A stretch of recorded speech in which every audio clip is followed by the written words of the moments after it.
This video will show how the robust construction in Optoisolator can help to mitigate disastrous uncontrolled motor movements and galvanic insulation damage from power supply failure. Optoisolator provides reinforced insulation by wide DTI, distance through insulation, with 3 layers of insulation barriers. The DTI of ACPL 334J gate drive optocoupler is 0.5 mm, and the insulation barrier of polyimide film has a dielectric strength of 300 kV per millimeter.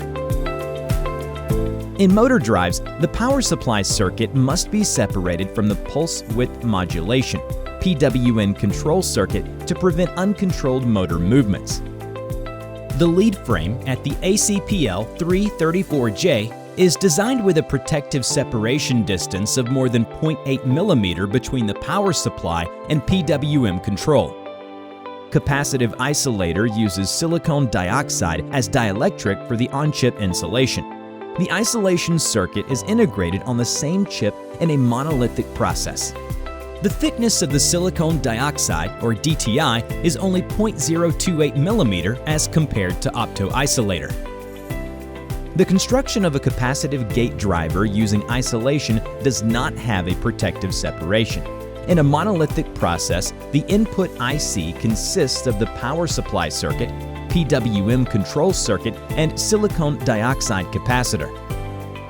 If there is a malfunction of the power supply that damaged the input IC, the ability to switch off the motor must be guaranteed. ACPL 334J provides a protective separation from the malfunctioned power supply. This redundancy in architecture provides a fail-safe condition in which the PWM LED will not transmit wrong signal to the motor. In the single-chip architecture of the capacitor isolation, the power supply malfunction can cause the input logic to be in the wrong state, signaling wrong motor movements. The power supply fault can also damage the insulation barrier. A simulation is done by increasing the power supply voltage with uncontrolled current into the input IC. The gate drivers were tested at 5,000 volts RMS to detect for leakage current according to UL 1577. The ACPL 334J gate drive shows very low leakage current, but capacitive fails the limit of 5 microampere.